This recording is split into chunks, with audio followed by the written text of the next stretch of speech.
Lady in the Water as symbolism for inner parts of self. The movie Lady in the Water, written by M. Night Shyamalan, is a beautiful film that speaks to the best inside us, if you can see it for what it is. On the surface, it seems like a silly movie about an apartment complex that bands together to help a lady escape a monster and get back home. If that was all this movie was about, then I wouldn't be writing this. Over the years, as I get depressed and lose hope in myself and others, I sometimes put this movie on and I am inspired again. Unfortunately, based on reviews of this film and talking to people in my life, it doesn't seem like others are getting what I am getting out of this. So I thought I would try to put down on paper why this movie is so good in my eyes. To start, you must try to view this movie as pure symbolism, allegory, and metaphor. Everything you see in the film is talking about something else. The writer-director has a reputation for writing movies with a twist.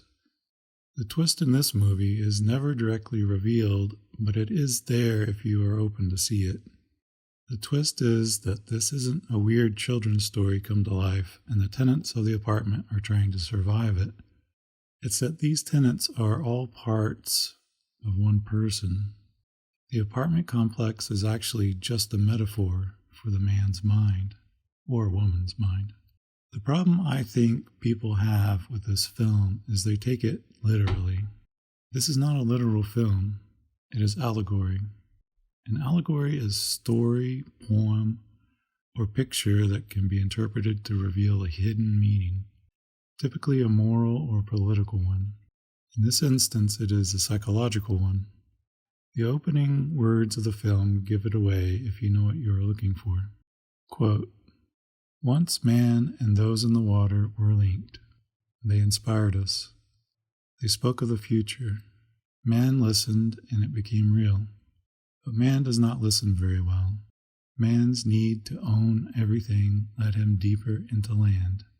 The magic world of the ones that lived in the ocean and the world of men separated. Through the centuries, their world and all the inhabitants of it stopped trying. The world of man became more violent. War upon war played out, as there were no guides to listen to. Now those in the water are trying again, trying to reach us. A handful of their precious young ones have been sent into the world of man. They are brought in the dead of night to where man lives. They need only be glimpsed, and the awakening of man will happen. But their enemies roam the land. There are laws that are meant to keep the young ones safe, but they are sent at great risk to their lives. Many do not return, yet still they try to help man, but man may have forgotten how to listen." End quote. The film opens on a scene with the main character, Cleveland Heap. He is a maintenance man for an apartment complex, and he is under a sink trying desperately to hold back his fear and kill a spider with a broom. Behind him are 5 terrified women that are sisters and their dad. Cleveland, after many tries, kills the spider and rises to the gratitude and reverie of the tenants. He is proclaimed a hero, a protector, a guardian. This is symbolic of Cleveland trying to be what he thinks others want or need him to be, not what he actually is. We will learn more about that later. Next, we jump to Cleveland welcoming a new tenant to the apartment complex. He is a movie critic that has just been flown into town for a new job. Cleveland shows him to his apartment, and along the way they meet several of the tenants. The first is a woman named Young Soon Choi. We don't see her face, but we see her from behind. She is dressed in attire younger than her apparent age. We see the confusion and judgment from the critic's face. Despite her appearance, she is actually a student in college and takes her studies very seriously. Next, we meet Reggie, a man that exercises one side of his body. He says it's for science. He maintains eye contact with Faber. Then we meet Mr. Leeds. He sits in a room watching the war on the news surrounded by books. We meet other tenants as he shows Faber to his apartment. Faber, the critic, doesn't speak with anyone the whole time. Then once he gets to his room, he makes eye contact with Cleveland and speaks to him. The next scene is at night, and we see the apartments and how they surround a pool. Cleveland doesn't live in the apartments, he lives in a small cottage beside the pool. He falls asleep watching the war on TV and awakes to the war still on TV. He goes to splash some water on his face, and that's when he hears someone in the pool outside. He goes out to reprimand them. We get a quick glimpse of a woman coming out of the water to grab a necklace someone had lost at the pool. Then she dives back underwater and doesn't come out. Cleveland grows concerned and goes in to save her, but she is gone. He gets out of the pool, but slips, hits his head, and falls unconscious into the pool. Like I mentioned earlier, there are symbols in this movie. Lots of them. Just about every scene you look at is jam-packed with symbols. It's a movie you can just pause and think about for a very long time. The water, or the pool, in this instance, to me, I see it as a part of the unconscious mind. It's maybe a place where it's like going into another world, but of course all this takes place inside of one person's mind. It's all metaphor and allegory. And Cleveland is knocked unconscious and he falls into this pool of water. We'll learn more about what water specifically means, but in this instance, I just feel like, kind of in stories, you tend to have a time when the hero of the story makes a transition into a new type of a realm. And in this case, a change has taken place. Cleveland has entered a new realm, that of the pool. He doesn't die in the pool, but he actually wakes up back in his cottage. He's sleeping on his bed. He gets up and he sees that there is a naked woman sitting across from him. His first words are, "Did you pull me out?" She nods yes. I interpret this as she pulled him out of his depressed state.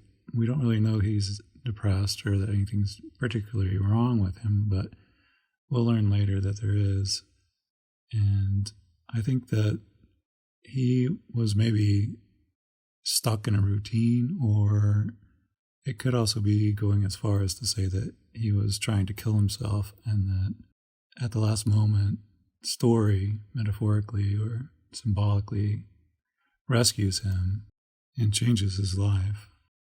He asks her what she's doing there, and he learns that she is called a Narf, that's her race, and that her name is Story, and that she comes from what she calls the blue world, and that the reason that she's there is that she's looking for a rider. Cleveland doesn't exactly believe her, but he's not really rude to her at all. And he tells her that she should probably get going, and she says to him, "I'm scared. I will wait here with you, Cleveland." And then we see that she cries. So Story is able to show emotion and vulnerability. Again, anything with water, tears are water, anything with water in it is symbolic. We can say that water is, in this story, I think of water as healing. It is purification. Water is life. It is a renewal. It is it could also be, viewed. There's a lot of religious overtones in this movie, which I don't pay much attention to in my personal life, but I think that you could also say that water is about being reborn, and being reborn is part of this journey for Cleveland. but not reborn in a Christian sense that I would say. Cleveland lets her stay and she falls asleep. He looks at her and thinks that she looks just like a little kid curled up. We see a shot of him, and beside him we can see that there are lots of files, lots of boxes with papers inside them. So we get the idea that whatever role this part that Cleveland is, whatever role that he plays within the system of the mind of this person, he seems to be storing a lot of information. And he's also storing it away from the other people. Cleveland falls asleep, and then when he wakes up, he finds that Story is curled up on him. And again, she's curled up like a little kid.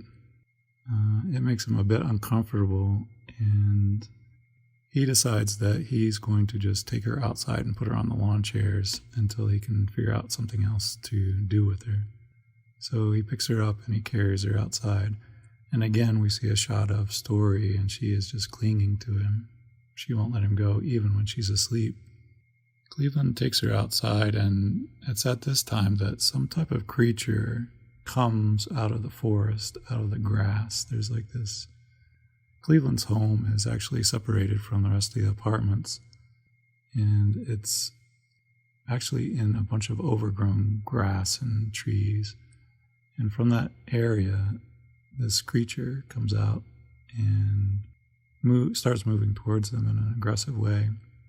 At this point, Story wakes up and she begins screaming, and then Cleveland begins screaming and running away.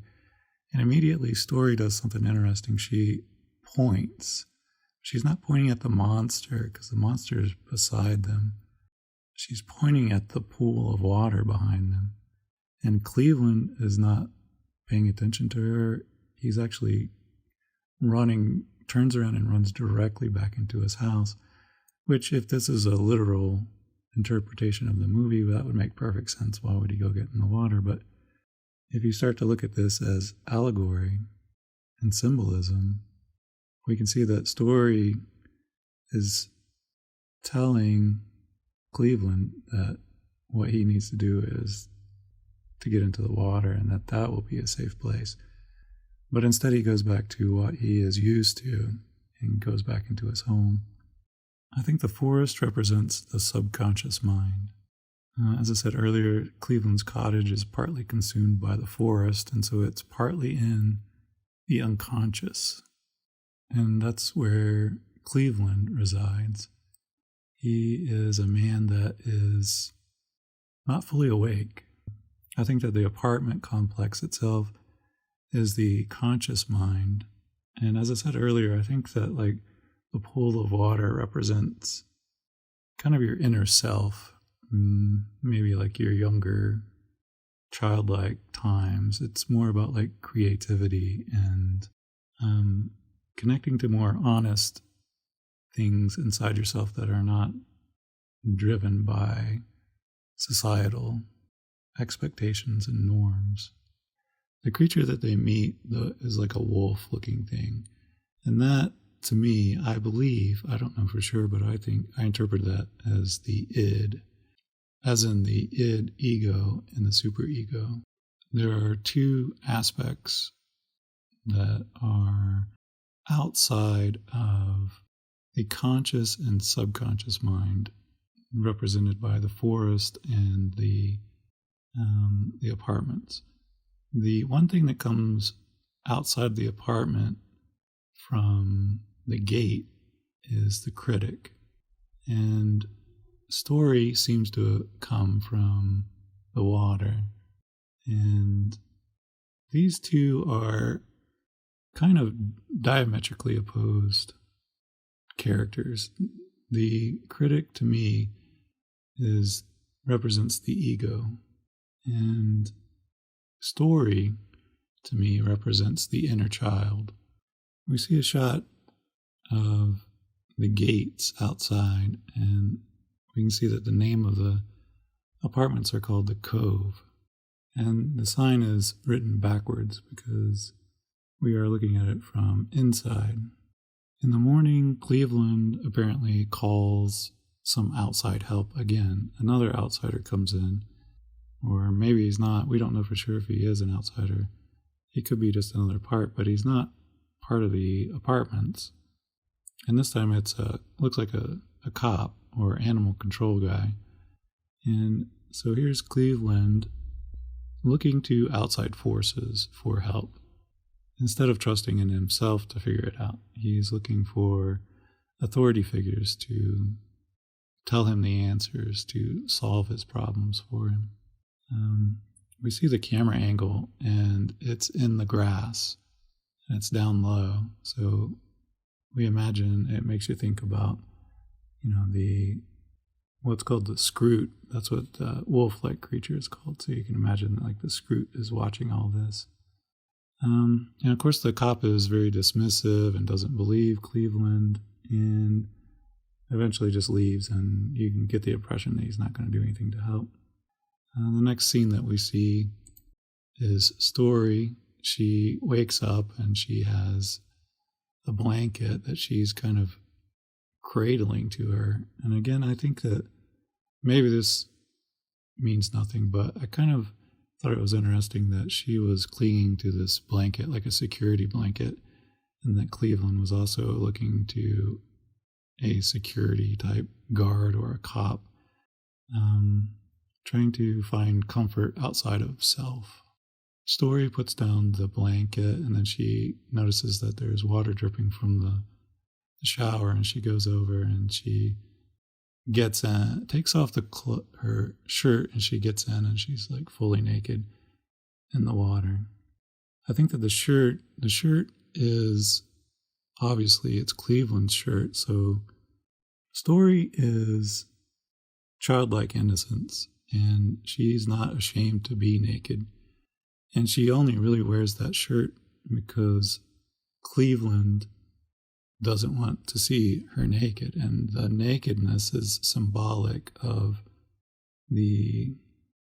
what she is, like that she is this pure self.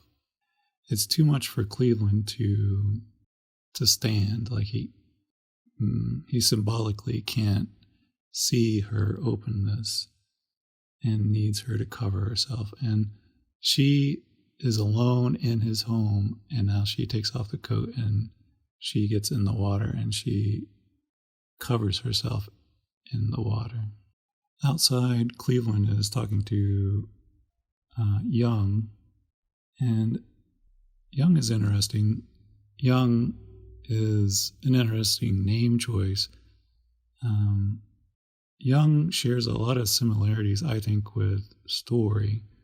I think that Young is a part that is trying to help Cleveland, but she doesn't have all the answers. It's interesting that Young her hair looks like it's on fire here, like it's like a fire red. And I think that is an interesting thing, almost like kind of the opposite of water. I don't exactly know what that means. I'd have to think about that a bit more. But it's also interesting that Young tends to wear very little clothing. And in this movie, nakedness is about honesty and realness. And we see that Young is reading biology books. So she offers these science books to Cleveland. And in the past, he would accept those books. And he read them and he looked for comfort in them. But now what he comes to Young for is he wants to hear the story. He wants to hear the story about the Narf and the Scroot. When she hands him the science books, he rejects. He doesn't even grab at them. He wants to go talk to Young's mother. And so they go to her house, and the mother just is not having it. She does not want to talk to him. She is very visibly upset, and she wants him to leave. She doesn't want to tell him the story and all this, and like Young has to basically scream at her to get her to comply. And so she reluctantly tells her this. This is a quote from the movie. "She must be seen by the one human chosen for her, This person is called the vessel. Seeing the Narf will awaken something in the chosen one. If she's successful in this, she will return with the great Eatlon, the great eagle, and become free. It's interesting that Cleveland can't understand what the older woman says, and that Young has to translate for him. I think that what this older woman represents is that she is like a younger part. Even though she looks old, she's a younger part of this person that these parts are a part of. And she knows these old bedtime stories. She's connected to this person when he was a young child, or she was a young child. And Cleveland can't understand what she says, and she doesn't really like Cleveland either. They clash. And so Young has to translate, and she has to be the go-between between the two so that they can communicate at all. So next we see that Cleveland comes back to his cottage. The shot is an interesting shot. It's low again. There's a lot of low camera angles in this movie. I think that has to do with maybe looking at it from a child's perspective, because there is a lot of child symbolism in this movie. We see that on the right, we can see that there's a typewriter there. Again, another reminder of Cleveland and how he's taking notes about things, keeping track of things. We see that he has a bag that he carries, and to me that looks like a doctor's bag, but it's his tool bag. Cleveland hears that the shower is running, and he seems to become upset by it. So he goes back and he turns off the water. Cleveland, again, water is what Cleveland needs, but he is not quite ready for it yet. After he turns the water off, he stands in front of Story. He says, "Are you here to meet someone, see someone in this building? Is somebody supposed to see you?" And she says, "It is a writer." He says, "Do you know his name? Do you know what he looks like? Do you know if it's a woman or a man?" To each thing she nods her head, and she maintains eye contact with him the entire time. But then he asks her, "Is there something that you want to tell me?" And Story breaks eye contact with him and looks down. And then he says, "Is this person writing something important?" At this point, she looks up at him again and nods, yes.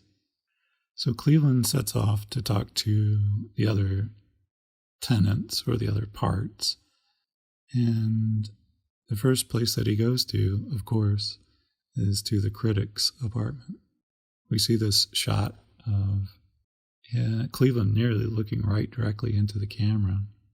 I don't exactly know what this means, but it's interesting, because then we see that the critic is looking almost directly into the camera again, making this connection with the viewer. He asks him if he's writing anything, and he says no. So he leaves and he goes and asks a few other people if they are writing anything. He runs into Miss Bell, and she just so happens to have a butterfly on her shoulder. Later we learn that butterflies have a significant meaning. Miss Bell says, there's a lot of butterflies around this building. Strange behavior for them. They're not usually so trusting." Next, Cleveland meets two other people in the building.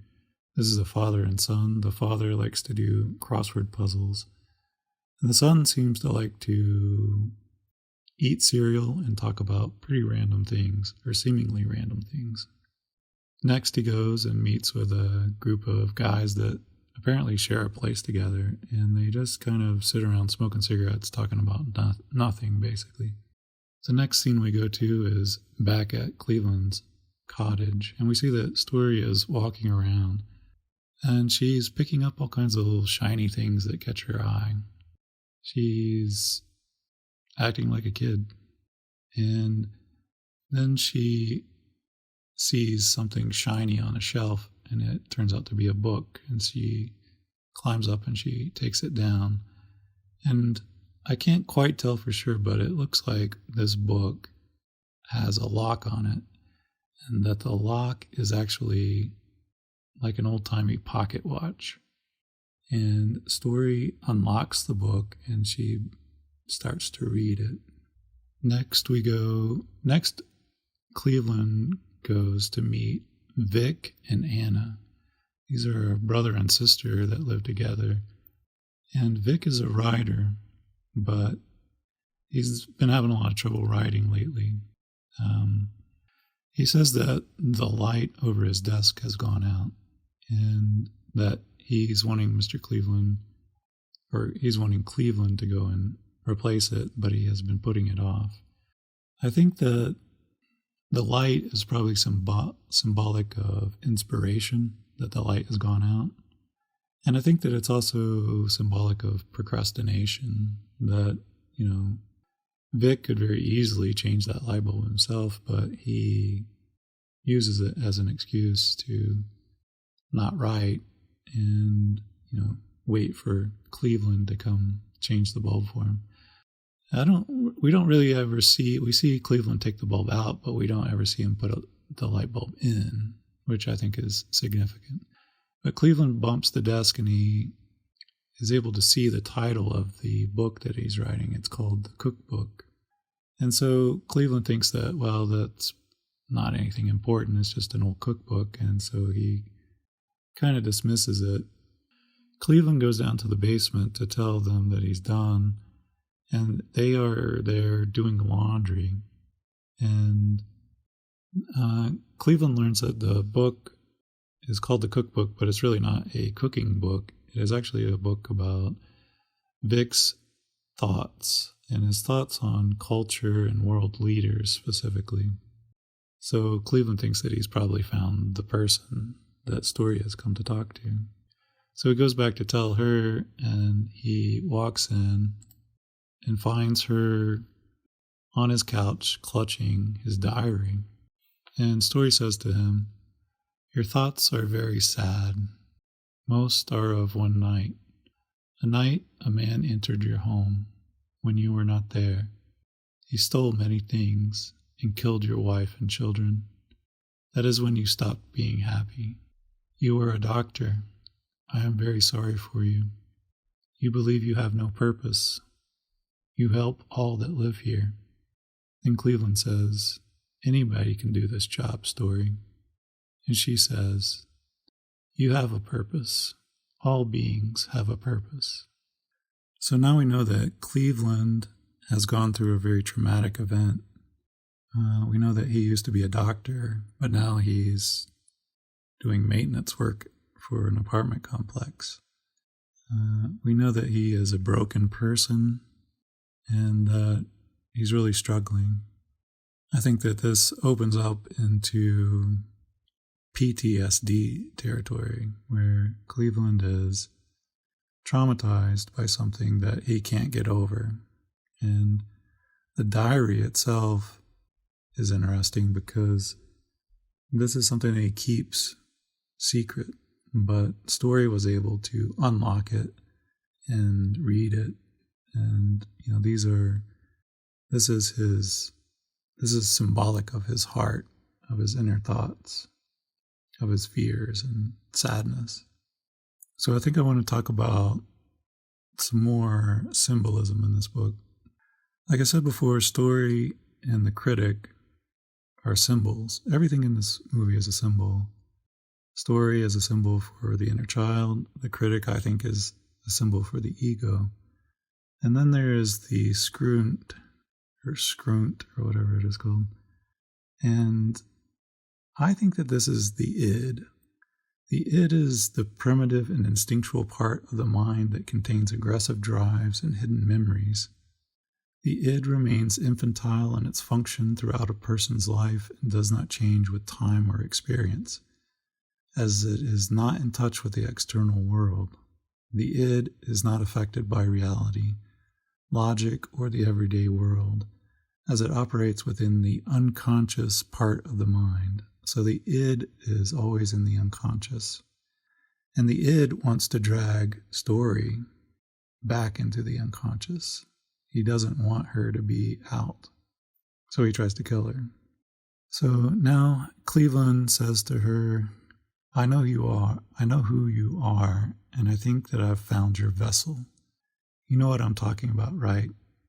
And again, Story breaks eye contact. Eye contact is it's all over the place in this movie. One thing I've noticed is that Story breaks eye contact a lot. It could seem like she's just being shy, but I think that really every time that Cleveland asks her to talk about her world or things that she can't tell him, she doesn't lie to him. She just doesn't say anything, and she looks down. She looks away. But on the other hand, the critic, the ego, he maintains eye contact like crazy. He just will not break eye contact, and he'll lie all the time. So next, Cleveland brings in Vic into the apartment, and Vic looks at Story, and he feels pins and needles in his chest, and you can tell that, she has served her purpose, or supposed purpose, and she has inspired him. And he seems almost in shock, and he walks out of Cleveland's cottage in kind of a daze. Then Cleveland walks over to his Story, and he takes the book from her, and she says, your words are very beautiful. Your heart is very big. And Cleveland says to her, no one knows about my family here. Please do not bring it up again. So again, Story was trying to help him talk about it, to bring it out. And Cleveland doesn't want to talk about it. He just wants to keep all that buried. So they both think that Story has fulfilled her purpose by meeting the writer and inspiring him. So she goes outside, and Cleveland goes back inside, and she thinks that the eagle will come get her, but instead the scroot comes and attacks her. And Cleveland gets her and takes her. She actually gets away. She runs away from the scroot, and then Cleveland goes and finds her and then takes her to Vic's and Anna's apartment. Story seems really hurt this time, and she has more cuts on her legs. So Cleveland goes to talk to the old woman again, but she tells them that the scroot has poison and that the Narf keeps a cure for that called a key. It's like a bit of mud that it keeps in its lair, and that will help cure the poison. She also talks about another creature that we've not met yet, and these are called the Tartutics. These are ape-like creatures, and they are supposed to keep the scroot in the unconscious world, but they haven't shown up for whatever reason. I think that the Tartutics, my best guess is that they are the superego, and that they are being suppressed in this instance by the real person, who all this is just their mind. So Cleveland goes and he dives into the pool, and we see him open a gate, and he goes into a tunnel, and in this tunnel there's a bunch of, it looks like it's been dug out, like it's a dirt hole, but it's all in the water, and there's roots down there. And he goes into a little cave, again still filled with water, and inside there's like circles with symbols inside them and little pictures, and there's also shelves carved out of the dirt, and on those shelves are all the little pieces of jewelry and trinkets that Story has collected from people that have left them by the pool, things that they have left behind and lost. I think that these little trinkets and these things are maybe, I don't know, they're maybe creativity. They are like ideas that have been never fulfilled, these like bright, shining ideas that were just discarded. And she collects them and keeps them safe. I don't know. That's my guess. I don't know. But anyway, so Cleveland goes and he finds the key. But of course, he's been underwater for a very long time. And another interesting thing inside this cave is that there are these glasses that she's found. And the glasses are turned upside down and there's air in the glasses. And he's able to breathe that air, and that gives him enough air to be able to get back out. So I suppose that the air is a bit of the conscious world that he was, maybe Story left him something so that he could be able to complete that quest. I don't completely understand what the air is, but it's a connection to the conscious world. And he was able to get out of this inner world, the pool, by himself without Story's help. So this is, again, it's another progress within the character development of Cleveland. So Cleveland brings the key back and gives it to Story, and it seems to help her. And we see a shot that's kind of interesting. It's of Story looking at herself, her own reflection, but the image is broken. She's split apart into multiple images. I think that maybe this represents Story's loss of confidence. Maybe she's been in this world for too long and it's affecting her, like all this damage that she's taken, and she is maybe looking at herself in a different way. I don't know, just some ideas. Next, we see that Vic asks to talk to Story. He says to her, "I don't know who you are, but you did something to me, my thoughts. Everything became clearer. The fears that were muddling my thoughts just went away. I can hear myself." That last part, everything that Vic just said is important, but the last part I think is really important because he says, "I can hear myself." And then he proceeds to listen to Story talk. So that's an interesting juxtaposition. Another interesting thing is that it's not just him sitting down to listen to Story talk, but his sister Anna kneels down and listens to her also. I think that these two parts are connected and that they play off of each other and that they serve a function that can't be attained with just one of them. So Story says, "Do you wish to know your future?" He nods yes. "A boy in the Midwest of this land will grow up in a home where your book will be on the shelf and spoken of often. He will grow up with these ideas in his head. He will grow into a great orator. He will speak, and his words will be heard throughout this land and throughout the world. This boy will become leader of this country and begin a movement of great change. He will speak of you and your words. Your book will be the seeds of many of his great thoughts. It will be the seeds of change." So I think, again, if you look at this book as a literal thing, this particular part can come across as maybe egotistical, because the character of Vic is played by the writer and director of the movie, M. Night Shyamalan. He, on the surface, it sounds like he's saying, that he is writing something so great that it's going to change the world and that it's a dangerous thing. But I don't see it that way. I think that, again, it's allegory, it's symbolism.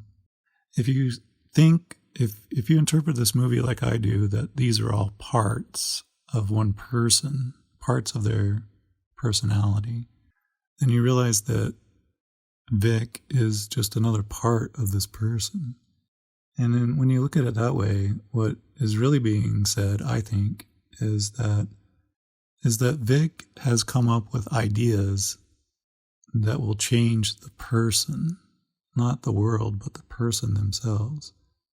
That was the purpose that story came here for, was to be an inspiration to him, to be able to come up with these ideas that would change this person in a positive way. And I think that that's what she's talking about. Another clue that kind of leads me towards this direction is the name of the book that he writes. It's called The Cookbook. A cookbook is a guide for combining things together to form one new thing. And when we're talking about parts of a self, maybe, possibly what Vic is writing about and giving instructions for is for how the person can learn to bring all these parts of himself together into one cohesive object to become his true self. That's just my thoughts on it. I don't know. The next shot that we see is through a fence, and we see that practically all the residents of the apartment are around the pool or actually inside of the pool.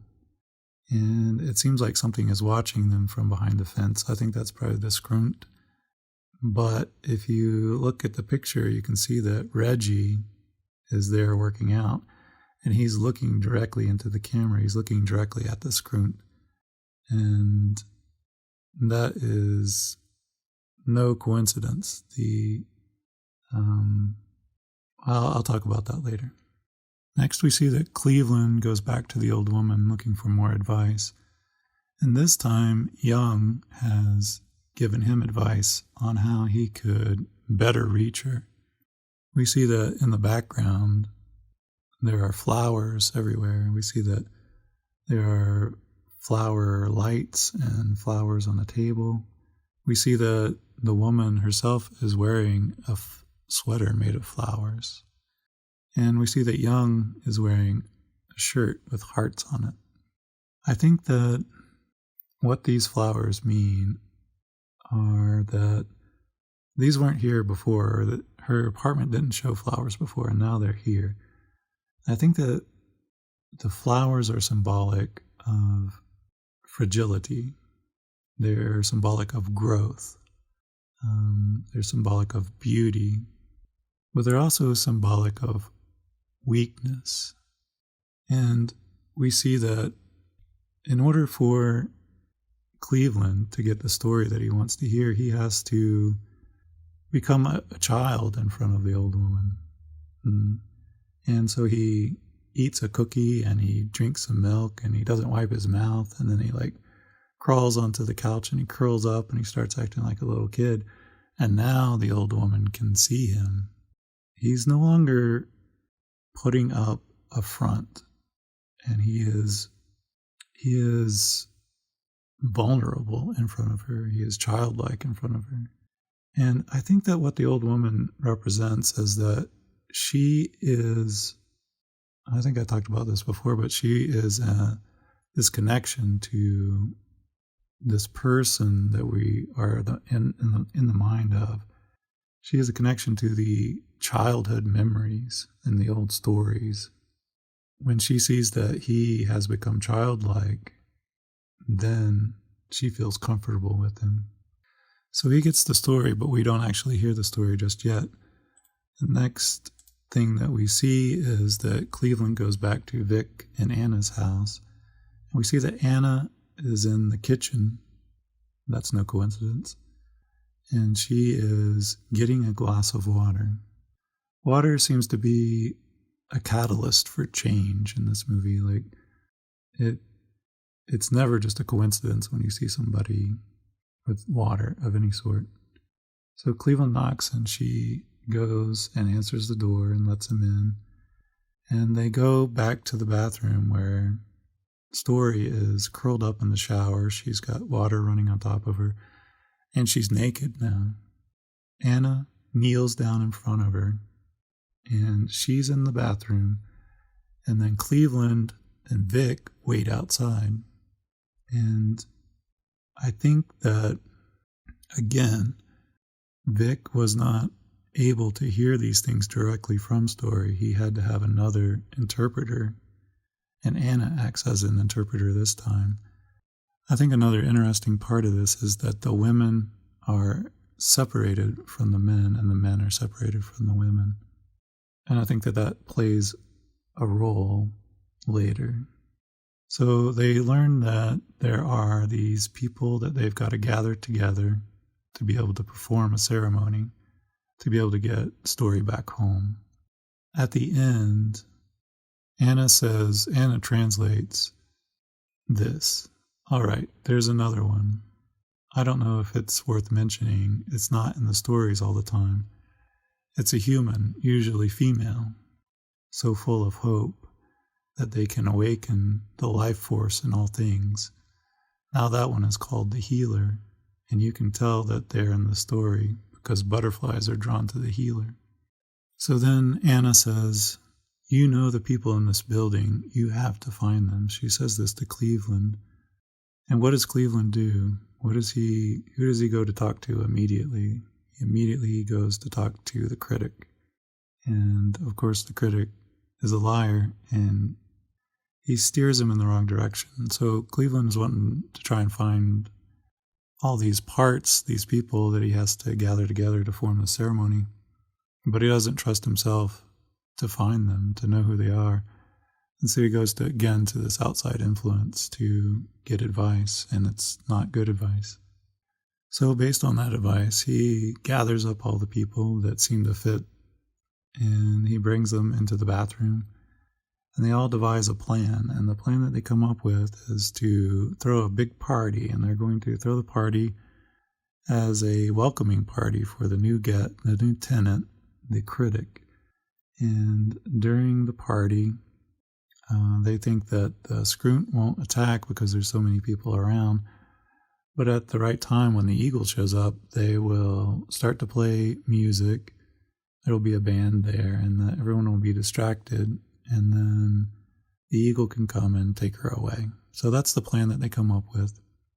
And then that night, Cleveland takes Story back to his cottage. And Cleveland has decided that his role must be the role of the guardian. There are several roles. There are the interpreter, the guardian, the healer, a couple of others. And Cleveland seems to think that he's the guardian. So he decides that he's going to go outside and try to fight the Scroont, but that goes terribly wrong. He barely gets away. So the next morning, Cleveland is depressed. It may not even be the next morning. Again, time is probably not very fluid in this particular instance.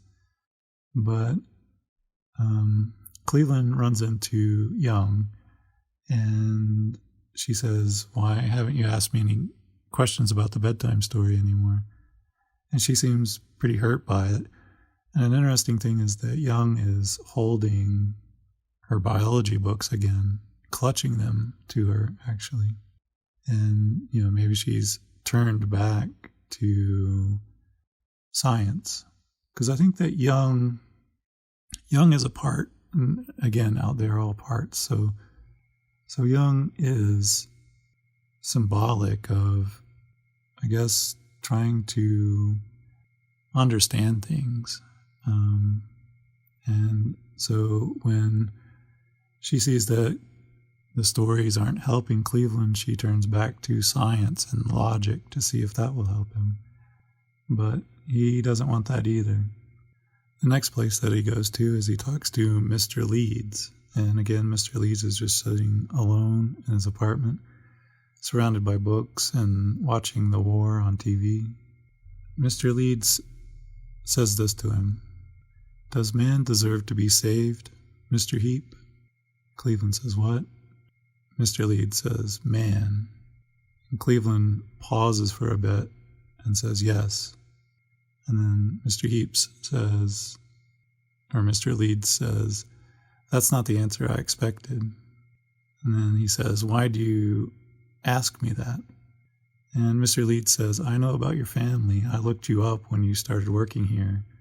I know someone killed them, but you can't give up. You can't hide here, son. I know you don't want to become like me. So that's pretty interesting. So he is another collector of information. He may be another aspect or an iteration of Cleveland himself. They both collect information. They both seem to know a lot about what goes on there. Cleveland hasn't lost hope, but it does seem like Mr. Leeds has lost hope, and he's kind of given up. And he seems to be rooting for Cleveland to try and find an answer. So next we go back to Anna and Nick's house, or Anna and Vic's house, and Vic is talking to Story, and he says this to her. I wrote this thing. It might take decades or longer to create a reaction before it anchors in the consciousness, keyword being consciousness there. That's not the type of change you're telling me is going to happen, right? I was wondering why he didn't meet me. This leader who's just a boy, if he was so inspired by my words, why didn't he try to meet me? There's a lot of things in the cookbook people won't like to hear. I'm not anything, you know. I don't think I'm anything special, so I started thinking, how is this going to happen? Why are people going to suddenly take me seriously? And why didn't he meet me? And I thought of how it could happen. Story, I wanted to ask you, is something going to happen to me? Is someone going to kill me because I write this? Story says yes.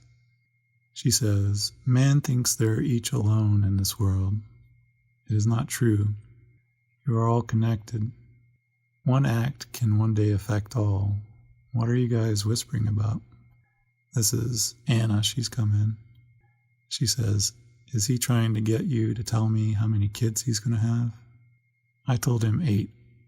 I told him 8, all bratty boys. So what does that mean?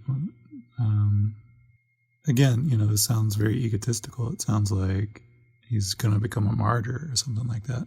You know, this is, again, M. Night Shyamalan's character saying these things. So, but I think that if it means what I think it means, this knowledge that Vic, the part inside this person's brain, the knowledge that he's bringing is knowledge of change, of an awakening, but he's not ready for that change. And so there will be other iterations of him. There will be 8 other parts that will try to do the same job. They will try to pass on this knowledge that he has been inspired by Story to write. These parts will take on this knowledge, and each one will fail and die. And the knowledge will eventually be accepted, but the person is not ready for that knowledge just yet. So he may learn it, know of it, and reject it 8 times before he's ready to accept it. And I think that's what that means, is that other parts will be the ones to bring this knowledge to the person, to the actual person that all these parts are a part of. Next, we see a scene of Cleveland. He's writing in his journal. Here's the night of the party. Everyone is gathered around the water, and if you look inside the water, you can see that the sky is reflected back in the water, and the sky is where the eagle lies. So now we're inside Cleveland's cottage. The party's going on outside. They're waiting for the right time to come out. And it seems that Story is filled with doubt. And she says this, "I don't know why I'm the Madame Narf. I'm not special. I'm clumsy. They make fun of me. I don't know how to lead." And Cleveland says, "Do you get sick every time you break a rule? Every time that you tell me something that you shouldn't?" She says, "There's a storm coming. I'm scared." He says, "It's okay to be scared." She says, "I do not have courage. I do not want to be the Madame Narf." He says, "You do what you think is right. You are very brave. You were always meant to lead, Story." And she says, "Cleveland, the great Eatlon is coming." So now they cut to the party. So the party goes on, and they try to execute the plan, but absolutely everything goes wrong. And no one seems to be able to communicate with each other. And eventually, in the end, Story again gets attacked by the scrunt.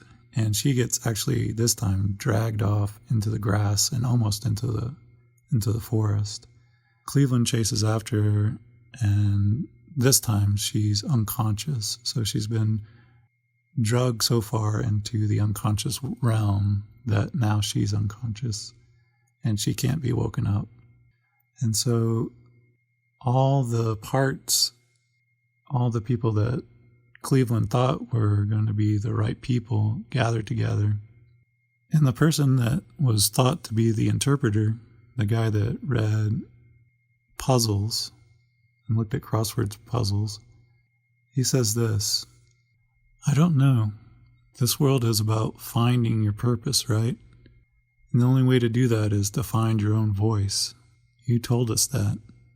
I don't feel like an interpreter. Is it possible that that isn't my purpose? I mean, I don't see anything in these words. I didn't before. And finding one's purpose is a profound thing. Sometimes it isn't always what it seems."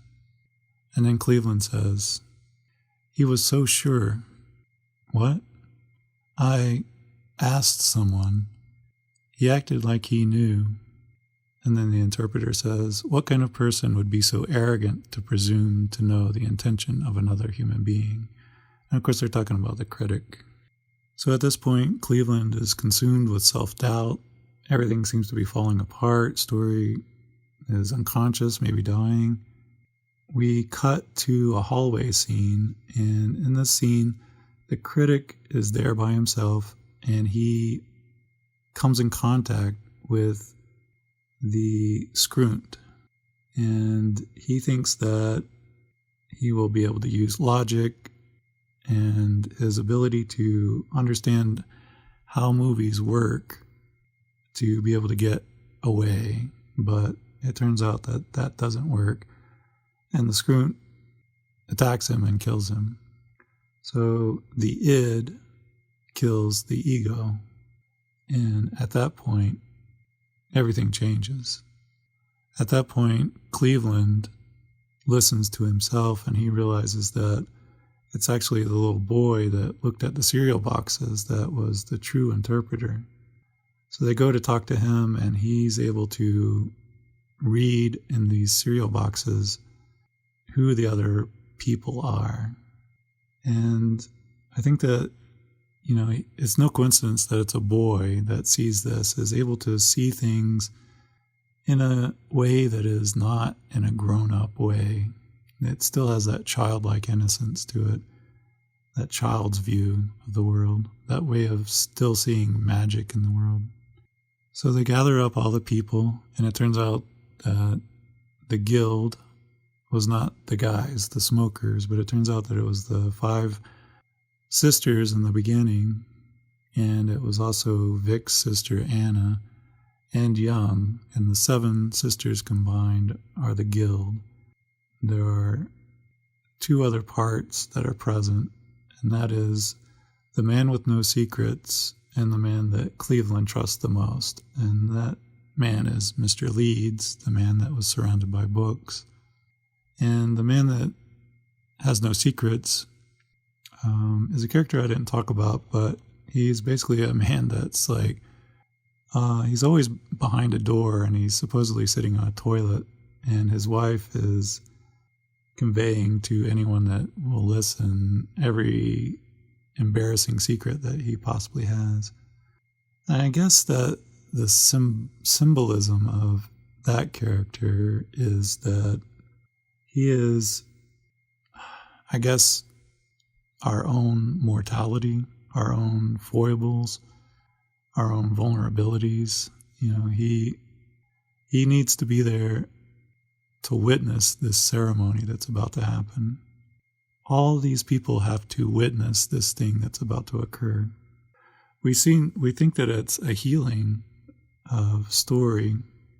And so the woman, Miss Bell, that had the butterflies on her, she goes down to try and heal story, but nothing seems to happen. And then we learn that the actual healer is Cleveland himself. And of course we knew that because he was the doctor. And Cleveland has to believe in himself and believe that and become his true self again in order to heal story. But to heal himself is the actual goal. And so he gets down on the floor and embraces story. The sisters all lean over and put their hands on his back, and Cleveland begins to grieve. And this is what Cleveland says. Cleveland says, "I'm sorry I couldn't protect you. I should have been there. I am always going to regret just not being there. I'll miss your faces. Oh, they remind me of God. I'm so lost without you guys. I met this very nice lady, and her name's Story. I think you would have liked her. I think she might be an angel, because she has to go home. I love you all. I love you all so much." This is Cleveland learning to accept himself, to grieve for his losses, to allow parts of himself to help him, and for him to cry and to connect to these feelings that he's been bottling up. And the main purpose of the movie, for Cleveland anyway, is done. And as Cleveland heals, Story heals, and she wakes up, and they all go outside, and it's raining. The Scroot attacks again, but this time Reggie is there, and Reggie is the actual guardian, and he's able to drive the Scroot back into the forest. And at that point, the Tartutic come down from the trees and drag the Scroot back off into the subconscious realm. Before that, though, we see a shot of the gate to the apartment complex. We see a shot of it from the outside. And then we cut to Reggie driving the Scroot back. We see the eagle coming down from the sky. We see the Tartutic coming out and dragging the Scroot off into the subconscious realm. And at this point, it's safe, and Story looks at Cleveland. She embraces him. And Story was always the one to say, "You saved me." But this time, Cleveland says, "Thank you for saving my life." These are the last words of the movie. At this point, we see a shot, and it's a shot that's from underneath the water inside the pool. And we see the eagle come from the sky, and he takes Story up into the air and takes her off. I think that my interpretation of the eagle is that it's maybe self-actualization. It's a step in the process towards self-actualization of becoming your true self, understanding your true purpose and drive and motivations, understanding your underlying drives, your subconscious drives, and awakening to all that you can be and going on that process. And I say it's a process because the very last shots of the movie are very cryptic, but my interpretation of it is, again, we see Cleveland and we're looking up at him. Our view of him is from the water, and he's looking up at the sky towards Story. And the next shot we see, he's very blurry. He's almost indistinguishable. And again, he's even more blurry this time. Except something weird happens. There's kind of a brown. There's a little bit of movement on the left side of the screen. There's a little bit of a brown something that comes in the frame. And it's only there for less than a second. But to me, it looks like a bird or another eagle. And I guess to me, I interpret that as maybe this process continues on, that this occurs again. This whole process repeats itself maybe. And kind of like we talked about earlier, the person will have to go through this healing process multiple times before they can reach a place of healing, before they can become their true self and not just a traumatized self. And at that point, the screen goes black and the credits roll, and that's the end of the movie.